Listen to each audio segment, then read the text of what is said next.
നമസ്കാരം. നമ്മുടെ പഴയ പാർവതി, ഇപ്പോഴത്തെ തിരുവോത്തല്ല, പഴയ പാർവതി സിനിമയിൽ സജീവമായിരുന്ന കാലത്ത് വാടകയ്ക്ക് താമസിച്ചതും ഈ റോഡിലാണ്. പാർവതി താമസിച്ചിരുന്ന വീട്ടിൽ നിന്ന് ഒരു 100 മീറ്റർ പോയാൽ പ്രശസ്തമായ പാറക്കോവിൽ എന്ന് പറഞ്ഞ ഒരു ശ്രീകൃഷ്ണ ക്ഷേത്രമുണ്ട്.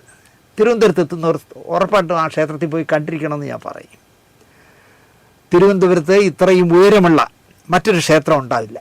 ഒരു വലിയ ഉയരത്തിലാണ്, പഴനിയിൽ മുരുക ഇരിക്കുന്ന പോലെയാണ് പാറക്കോവിലിൻ്റെ ശ്രീകൃഷ്ണ ഇരിക്കുന്നത്. പലതവണ ഞാനവിടെ പോയിട്ടുണ്ടെങ്കിലും എൻ്റെ ഒരു സീരിയൽ ചിത്രീകരിച്ചിട്ടുണ്ട് എങ്കിലും അവിടെ ഇത്ര പടിക്കെട്ടുകൾ ഉണ്ടെന്ന് എനിക്ക് ഇതുവരെ അറിയില്ല. ഞാൻ എണ്ണി നോക്കിയിട്ടില്ല.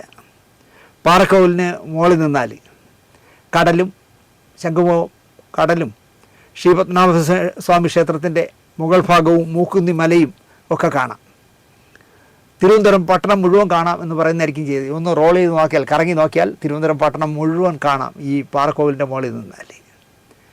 മഞ്ഞുള്ള പ്രഭാതത്തിലും മഴക്കാലത്തും പാറക്കോവിലിൻ്റെ മുകളിൽ നിന്ന് ഈ ഭൂമിയെ കാണണം. ലോകത്ത് ഇത്രയും സൗന്ദര്യമുള്ളൊരു സ്ഥലമില്ല എന്ന് നമുക്ക് തോന്നും തിരുവനന്തപുരം ഈ മഴയത്തോ മഞ്ഞത്തോ കണ്ടാൽ. ഈ ക്ഷേത്രത്തിൻ്റെ പടിഞ്ഞാറ് ഭാഗത്താണ് മലയാളത്തിൻ്റെ ജനകീയ പാട്ടെഴുത്തുകാരൻ ബിച്ചു തിരുമല എന്ന ശിവശങ്കരൻ നായരുടെ വീട്. ബിച്ചു ചേട്ടൻ മരിച്ചതറിഞ്ഞ് അവസാനമായി അദ്ദേഹത്തെ കാണാൻ പോയപ്പോഴും തിരിച്ച് ഞാൻ വരുമ്പോൾ ഈ പാറക്കോലിൻ്റെ ചോട്ടിൽ നിന്നിട്ട്, മേളിൽ പോയില്ല, ചോട്ടിൽ നിന്നിട്ട് പാറക്കോലിനെ ഒരുപാട് നേരം ഞാൻ നോക്കി നിന്നു. പത്മനാഭൻ്റെ നഗരം, പത്മനാഭൻ എന്ന് വാസ്തവത്തിൽ തിരുവനന്തപുരത്തുകാർ പറയല്ല, പപ്പനാഭൻ എന്നേ പറയൂ, അനന്ത പപ്പനാഭൻ എന്നേ പറയൂ പത്മനാഭ സ്വാമിയെക്കുറിച്ച്. പത്മനാഭൻ്റെ നഗരം എന്നാണ് തലസ്ഥാനത്തെ ബിച്ചുചേട്ടൻ വിളിച്ചിരുന്നത്. പാറക്കോവിലിൽ അനാരോഗ്യവാൻ ആകുന്നതുവരെ ബിച്ചുചേട്ടൻ്റെ നിത്യ സന്ദർശനം ഉണ്ടായിരുന്ന ഇടമായിരുന്നു. ഇവിടുത്തെ പടിക്കെട്ടുകളിൽ എവിടെയെങ്കിലും ഇരുന്നാൽ അറിയാതെ ഭാവന അദ്ദേഹത്തിന് വിരിയും. ഇവിടുന്നാണ് ബിച്ചുചേട്ടൻ്റെ സിനിമാ യാത്ര തുടങ്ങിയത് എന്ന് പറയാം. ആനകളില്ലാതെ, അമ്പാരിയില്ലാതെ ആറാട്ട് നടക്കുന്നതൊക്കെ എഴുതുമ്പോൾ ബിച്ചുചേട്ടൻ എഴുതിയ പ്രശസ്തമായ പാട്ടാണല്ലോ ഹൃദയം ദേവാലയം എന്നുള്ള പാട്ട്. പാറക്കോവിൽ ബിച്ചുചേട്ടൻ്റെ മനസ്സിൽ ഉണർന്നു വന്നിരിക്കാം ഇതെഴുതുമ്പോൾ. ആനകളില്ലാതെ, അമ്പാരിയില്ലാതെ ആറാട്ട് നടക്കാറുണ്ട് ഇവിടെ എന്നെഴുതുമ്പോൾ, സ്വപ്നങ്ങൾ ആഘോഷം നടത്താറുണ്ട് എന്നെഴുതുമ്പോൾ പാറക്കോവിലിനെ ഓർത്തിരിക്കും അദ്ദേഹം. പാട്ടെഴുതാനല്ല ശരിക്കും പറഞ്ഞാൽ തിരുവനന്തപുരത്തുകാരനായ ശിവശങ്കരൻ നായർ മദ്രാസിലേക്ക് ഒളിച്ചോടിയത്. ഒരു സംവിധായകനാകണം എന്നതായിരുന്നു അദ്ദേഹത്തിൻ്റെ ചിന്ത.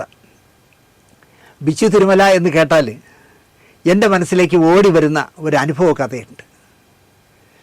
അശോകൻ ദാഹ ടീം മൂക്കുല രാജ്യത്തോടെ പിരിഞ്ഞു. പടം വലിയ വിജയമാണെങ്കിൽ അവർ തമ്മിൽ പിരിഞ്ഞു. എന്നിട്ട് അശോകൻ ഒറ്റയ്ക്ക് ചെയ്യുന്ന സിനിമയാണ് ആചാര്യൻ. ഞാനാണല്ലോ അസോസിയേറ്റ്. മാതൃഭൂമിയിലെ സബ് എഡിറ്ററായിരുന്ന ജയചന്ദ്രനാണ് ആചാര്യൻ്റെയും തിരക്കഥ. മൂക്കുല രാജ്യത്ത് എഴുതുന്നതും അദ്ദേഹമാണ്. PMG ജംഗ്ഷനിലുള്ള പ്രശാന്ത് ഹോട്ടലിൽ റൂമെടുത്ത് കഥാചർച്ചയും തിരക്കഥ എഴുത്തും, എന്താ പറയുക, ഇത് രണ്ടും ആഴ്ചകൾ കഴിഞ്ഞ്, മാസങ്ങൾ കഴിഞ്ഞ്, വർഷങ്ങൾ കഴിഞ്ഞ് പോയി എന്ന് പറഞ്ഞാൽ നിങ്ങൾ വിശ്വസിക്കുമെന്ന് എനിക്കറിയില്ല. പല കാരണങ്ങൾ കൊണ്ട് നീണ്ടുപോയ സിനിമയായിരുന്നു ആചാര്യൻ. നമ്മൾ ആചാര്യൻ ചെയ്യുമ്പോൾ സുരേഷ് ഗോപി ഇവിടുത്തെ ഒരു സാധാരണ നടനാണ്. അദ്ദേഹം അതിലൊരു പോലീസ് ഓഫീസറായിട്ടാണ് അഭിനയിക്കുന്നത്. പടം തുടങ്ങി കുറച്ച് സീനുകൾ കഴിയുമ്പോൾ അദ്ദേഹത്തിൻ്റെ ശത്രുക്കളുമായുള്ള ഏറ്റുമുട്ടലിൽ ഓക്കൽ കോഡ് തകർന്നു പോകും. പിന്നെ സംസാരമില്ല, ഊമയാണ്. ഒരു ആംഗ്യമല്ലാതെ വർത്തമാനമില്ല. വർഷങ്ങളോളം കിടന്നിട്ട് സിനിമ പുറത്ത് വരുമ്പോഴേക്കും ഏകലവ്യൻ അടക്കമുള്ള സിനിമകൾ റിലീസായി. തലസ്ഥാനും ഏകലവ്യനും ഒക്കെ ആയി. മിമിക്രിക്കാർ കളിയാക്കിക്കൊണ്ടിരുന്ന സുരേഷ് ഗോപിയുടെ ശബ്ദം കേട്ടാൽ കൈയടിക്കുന്ന ഒരവസ്ഥയിലേക്ക് സ്റ്റാർഡം അദ്ദേഹത്തിനുണ്ടായി. ഒരു സ്റ്റാറായി മാറി.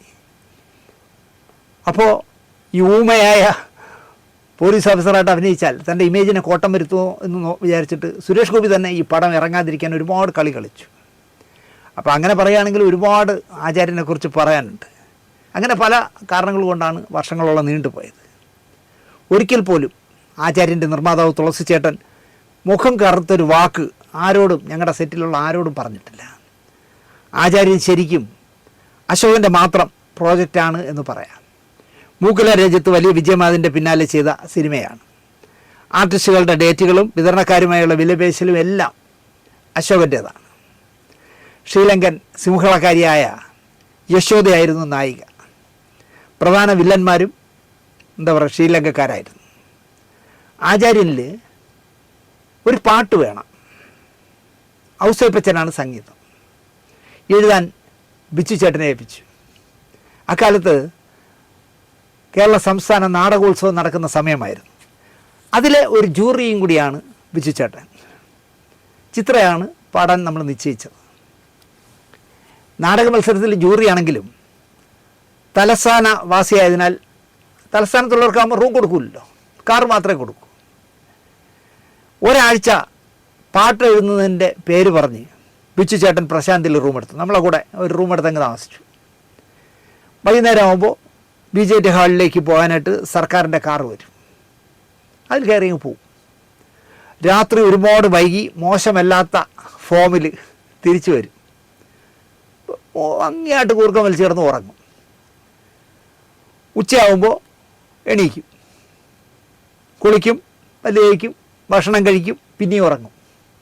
വൈകുന്നേരം ആകുമ്പോൾ കാറ് വരും, കയറിപ്പോവും. ഇതാണ് അദ്ദേഹത്തിൻ്റെ ശീലം. നമുക്ക് നമ്മുടെ റൂമിലാണ് താമസിക്കുന്നത്, പക്ഷേ പാട്ട് മാത്രം എഴുതുന്നില്ല. നാടകോത്സവം നടന്ന 7 ദിവസവും ഇതായിരുന്നു ബിച്ചു ചേട്ടൻ്റെ ടൈം ടേബിൾ. ദുർഘടമായ വഴികളിലൂടെയാണ് ആചാര്യൻ്റെ ചിത്രീകരണം നടന്നത്. 8-9 ഷെഡ്യൂളായി. നിർമ്മാതാവിൻ്റെ ആപ്പീസ് പൂട്ടി നിൽക്കുന്ന അവസ്ഥ എന്ന് പറയാം. പ്രശാന്തിൻ്റെ അടുക്കളയിൽ കയറി ഇപ്പോഴും എനിക്ക് അതിലെ പോകുമ്പോൾ ചിരി വരും. അവനവന് ആവശ്യമുള്ളത് സ്വയം ഉണ്ടാക്കി കഴിക്കലായിരുന്നു ഞങ്ങളൊക്കെ. കാരണം പൈസ കൊടുക്കാനില്ല, പക്ഷേ റൂമിൽ നിന്ന് ഇറക്കി വിടില്ല. നല്ല മാനേജ്മെൻറ്റായിരുന്നു. അപ്പം നമുക്ക് ഒരു തേയില വെള്ളം ഇട്ട് കുടിച്ചാലോ, ബ്ലാക്ക് ടീ, നേരെ ലിഫ്റ്റിൽ കയറി അടുക്കളയിൽ ചെന്നിറങ്ങി തന്നെ പൊടിയൊക്കെ എടുത്ത് ചൂടുവെള്ളമൊക്കെ ഉണ്ടാക്കി തേയില ഇട്ട് കുടിക്കും. 2 ദോശ ഇട്ടാലോ, 2 ദോശ ഇടും. അങ്ങനെ ആയിരുന്നു കുറേ കാലം. 7 ദിവസം പൊറുതിയായിട്ടും ബിച്ചു ചേട്ടൻ ഒരു വരി പോലും എഴുതിയിട്ടില്ല. അശോകൻ്റെ പ്രഷറിൽ ചേട്ടാ ഇങ്ങനെ ആയാൽ ശരിയാവില്ല എന്നൊക്കെ പറഞ്ഞ് പ്രഷർ ചെയ്തപ്പോൾ ചായം പോയ സന്ധ്യയിൽ എന്ന് തുടങ്ങുന്ന ഒരു പാട്ട് എഴുതി.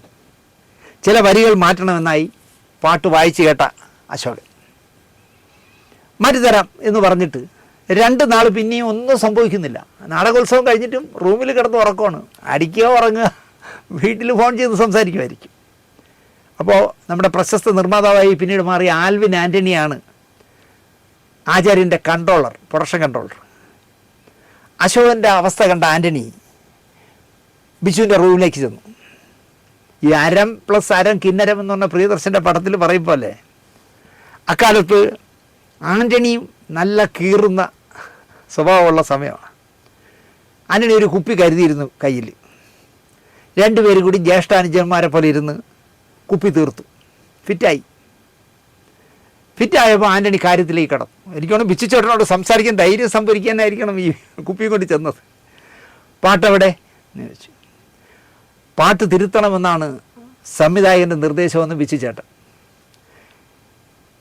എന്നാ അശോകൻ ഇക്കാര്യം പറഞ്ഞത് ഈ പാട്ട് വായിച്ച് കേട്ടിട്ടേ തിരുത്തണം എന്ന് അശോകൻ പറഞ്ഞിട്ട് എത്ര കാലമായി? 2-3 ദിവസമായി. അപ്പോൾ പിന്നെ തിരുത്താത്തത് എന്താ? എടാ മോനെ, അതിനൊക്കെ ഒരു മൂഡ് വേണ്ടേടാ. ഇപ്പോൾ എനിക്കൊരു മൂഡ് വരും പോലെ എന്നായി ബിച്ചു ചേട്ടൻ. അപ്പോൾ മൂഡ് വരും പോലെ എന്ന് പറഞ്ഞപ്പം ആൻ്റണി പറയുകയാണ്, എനിക്ക് ഉറക്കം വരും പോലെ ഒരു മൂഡ് വരുന്നുണ്ട്. ഞാൻ ഇന്ന് ഇവിടെ കിടന്നുറങ്ങും. ബിച്ചു ചേട്ടൻ്റെ കൂടെ കിടന്ന് ഉറങ്ങും. രാവിലെ ഞാൻ എണീക്കുമ്പോൾ തിരുത്തിയ പാട്ട് കിട്ടണം. ഇല്ലെങ്കിൽ അപ്പോൾ ബിച്ചു ചേട്ടൻ ഇല്ലെങ്കിൽ ഞാൻ തിരുത്തും. അപ്പോൾ ഇവിടെ ഒരു രഹസ്യം ഞാൻ മുമ്പ് പറഞ്ഞിട്ടുള്ള പറയാം. സുഹൃതം എന്ന് പറഞ്ഞ സിനിമയിൽ ജീവിതത്തിലെ എല്ലാ പരാജയങ്ങളും ഏറ്റുവാങ്ങി അസുഖം എല്ലാം മാറി ഇപ്പോൾ മമ്മൂക്ക വന്നതുപോലെ ക്യാൻസറിൻ്റെ പിടിയിൽ നിന്നെല്ലാം രക്ഷപ്പെട്ട് രവിശങ്കർ തിരിച്ചു വന്നു. അപ്പോഴേക്കും അദ്ദേഹത്തിൻ്റെ ജീവിതം എല്ലാം കോഞ്ഞാട്ടായി. അദ്ദേഹത്തെ ചികിത്സിച്ച ഡോക്ടറോട് ചോദിച്ചു, എനിക്ക് ആ അസുഖം തിരിച്ചു തരാമോ എന്ന് ചോദിക്കുന്നുണ്ട്. എൻ്റെ ഇത്രയും കാലത്തെ സർവീസിനിടയിൽ ആദ്യമായിട്ടാണ് ഒരു രോഗി വന്നിട്ട് ചികിത്സിച്ച് ഭേദമാക്കിയ രോഗം തിരിച്ചു തരാമോ എന്ന് ചോദിക്കുന്ന ഒരു മനോഹരമായ സീൻ നരേന്ദ്രപ്രസാദ് അഭിനയിച്ചിട്ടുണ്ട്. അപ്പോൾ ഈ പടത്തിൻ്റെ അവസാനം ഗതികെട്ട് ഒരു നിവൃത്തിയുമില്ലാതെ അവസാനം രവിശങ്കർ ഒരു തീരുമാനമെടുക്കും, ജീവിതം അവസാനിപ്പിക്കുക. അദ്ദേഹം കടലിനെ നോക്കി നടക്കും. ഇതിനിടയിൽ നമ്മൾ ഇൻ്റർകട്ട് ചെയ്യും പത്രം പ്രിൻ്റ് ചെയ്യുന്നത്. രവിശങ്കർ നടക്കുന്നു, പത്രം കട്ട് ചെയ്യുന്നു, പത്രം പ്രിൻ്റ് ചെയ്യുന്നത് കാണിക്കുന്നു. ഇങ്ങനെ ഇൻ്റർകട്ട് ചെയ്ത് അവസാനം പ്രിൻറ്റിങ് മെഷീൻ നിർത്തുമ്പോൾ ആ പത്രത്തിൽ കാണുന്ന ഹെഡിങ് എന്താണെന്ന് വെച്ചാൽ പ്രശസ്ത സാഹിത്യകാരൻ രവിശങ്കർ അന്തരിച്ചു എന്നുള്ളതാണ്. അവിടെ തീരും. അപ്പോൾ അയാൾ കടലിലേക്ക് നടന്നുപോയി, കടലിൽ വീണ്ടിരിക്കാം. അങ്ങനെ മമ്മൂട്ടി പോകുമ്പോൾ ലോ ആംഗിളിൽ ക്യാമറ വെച്ചാൽ കടലിലേക്ക് ഇയാൾ ഗ്രാജുവലായിട്ട് ഇറങ്ങി വെള്ളത്തിലേക്ക് തന്നെ പോയി എന്ന് തോന്നണം. പക്ഷേ എന്നാൽ കടലിൽ മണൽത്തിട്ട് ഇത്തിരി ഉയർത്തി വേണം. കാരണം താഴേക്ക് ഇറങ്ങിക്കഴിഞ്ഞാൽ കടലല്ല, അതിലങ്ങ് നടന്നങ്ങ് മാറിയാതില്ല മമ്മൂക്ക. ഇതിനു വേണ്ടി ഞങ്ങൾ മുക്കമടക്കം ഒരുപാട് സ്ഥലങ്ങളിൽ പോയി കടൽ കണ്ടു. വർക്കല, ശംഖുമുഖം, കോവളം, ഒരുപാട് സ്ഥലങ്ങൾ കണ്ടു. ഒരിടത്തും ക്യാമറമാൻ വേണം അനുവദിക്കുന്നില്ല. ഇങ്ങനെ ഒരു സ്ഥലത്ത് അതെടുത്താൽ നന്നാവില്ല. ഈ കടൽ കാണലിൻ്റെ യാത്രക്കിടയിൽ ആൽവിൻ ആൻ്റണി പറയുകയാണ്, ഈ കടലിലേക്ക് പോയ അങ്ങനെ കാണിച്ചാൽ ആളുകൾ വിശ്വസിക്കുമോ? എന്ത് അല്ല, അയാൾ അപ്പുറത്തോടെ ഇറങ്ങി നടന്നു പോയെന്ന് വിചാരിക്കും. അപ്പം വേറെ പറഞ്ഞേ അങ്ങനെയൊന്നുമില്ല, നമ്മൾ ലോങ്ങിൽ വെക്കുമ്പോൾ അറിയാമല്ലോ ഇയാൾ വെള്ളത്തിലേക്ക് തന്നെ പോയെന്ന് തോന്നുന്നു, അയാൾ അപ്പുറത്തോടെ നടന്നു പോയെന്ന് നമുക്കല്ലേ അറിയാൻ പറ്റും. ഇല്ല അതൊരു വിശ്വാസ്യതയില്ല എന്നൊക്കെ പറഞ്ഞ് ഇങ്ങനെ പോവാണ്. ഇതിനിടയിൽ ആൻ്റണി പറഞ്ഞു, തെന്മല എന്ന് പറഞ്ഞ കൊല്ലം ജില്ലയിലെ തെന്മലയിൽ ഒരു മീറ്റർ ഗേജ് റോഡുണ്ട് മധുരയ്ക്ക് പോകുന്നത്. റോഡല്ല, റെയിൽവേ ട്രാക്ക്, ഒരു ട്രാക്കേ ഉള്ളൂ. അത് മനോഹരമായ സ്ഥലത്താണ്. കാരണം വലിയ തൂണുകൾക്ക് മുകളിലാണ് ഈ പാലം. ആ പാലത്തിലൂടെ ട്രെയിൻ കൊല്ലത്തുനിന്ന് കടന്നു വന്നാൽ ഈ തുരങ്കത്തിലേക്ക് കയറി മറുവശത്തേക്ക് അങ്ങ് പോകും, മലയുടെ അടി കൂടെ. നമുക്ക് ഈ പാളത്തിലൂടെ മമ്മൂക്ക നടന്ന് ഈ ഗുഹയിലേക്ക് കയറുകയും ഓപ്പോസിറ്റ് ആംഗിളിൽ നിന്ന് ട്രെയിൻ വരുന്ന ഷോട്ടും കൂടി ഈ പത്രത്തിൻ്റെ കൂടെ കട്ട് ചെയ്താൽ ഭയങ്കര ഇമ്പാക്റ്റ് ഉണ്ടാകും. കാരണം അദ്ദേഹം ആ ഇരുട്ടിലേക്ക് പോയപ്പോൾ അവിടെ വെച്ച് ട്രെയിൻ തട്ടി തീർന്നു. പത്രത്തിൽ പ്രിൻ്റ് ചെയ്ത് വരുന്ന ഇൻ്റർകട്ടും കൂടെ ആകുമ്പോൾ ഓക്കെ ആവും. പക്ഷേ പൂച്ചക്കാർ മണികെട്ടു എന്ന് കേൾക്കുമ്പോൾ MG സാറിനോട് ആര് പറയും അദ്ദേഹം എഴുതിയ ക്ലൈമാക്സ് മാറ്റാമോ എന്ന്? പക്ഷെ കേട്ടവർക്കെല്ലാം അത് നല്ല എൻഡായിരിക്കും തോന്നി. അങ്ങനെ ഹരികുമാർ സാറ് MTയെ വിളിച്ച് സംസാരിച്ചു, വിശദമായി സംസാരിച്ചു. ഇങ്ങനെ ആൻ്റണി പറഞ്ഞൊരു സജഷനാണ്. ആൻ്റണി പറഞ്ഞതെന്ന് പുള്ളി പറഞ്ഞു എന്ന് എനിക്ക് തോന്നുന്നു. പക്ഷേ പിന്നെ പുള്ളി ഇൻ്റർവ്യൂവിലൊക്കെ പറഞ്ഞത് അദ്ദേഹം കണ്ടെത്തിയെന്നാണ് പറഞ്ഞിട്ടുള്ളത്. അന്ന് ആൻ്റണിയുടെ പേര് ഞാൻ വെച്ചു. കാരണം ഞാൻ കണ്ടെത്തിയതാണെന്ന് പറഞ്ഞാൽ ചിലപ്പോൾ MT സാറിൽ ഗെറ്റ് ഔട്ട് അടിച്ചാലോ, അതുകൊണ്ട് ആൻ്റണിയുടെ തലയിൽ വെച്ച്. കേട്ടപ്പോൾ പുള്ളി പറഞ്ഞു കുഴപ്പമില്ല, അങ്ങനെ ചിത്രീകരിക്കുന്നു. അങ്ങനെ ഞങ്ങൾ തെന്മല പോയാണ് അത് ഷൂട്ട് ചെയ്തത്. നിങ്ങൾ ഇനി സുഹൃത്ത് ഒന്നുകൂടെ കണ്ടു നോക്കും. മനോഹരമായ ക്ലൈമാക്സാണ്, പൊയറ്റിക്കായ ക്ലൈമാക്സാണ്. ആ ഗുഹയിലേക്ക് മമ്മൂട്ടി കയറിപ്പോവുകയും അവിടുന്ന് ട്രെയിൻ വരികയും ചെയ്യുമ്പം ഉറപ്പായിട്ടും വിചാരിക്കും രവിശങ്കർ ആ ട്രെയിനിന് അടിപ്പെട്ട് മരിച്ചു. ഇനിയും ഒരുപാട് പറയാനുണ്ട്. അത് പിന്നീടൊരിക്കലാകാം എന്ന് മാത്രം പറഞ്ഞുകൊണ്ട് എല്ലാവർക്കും നന്ദി, നമസ്കാരം.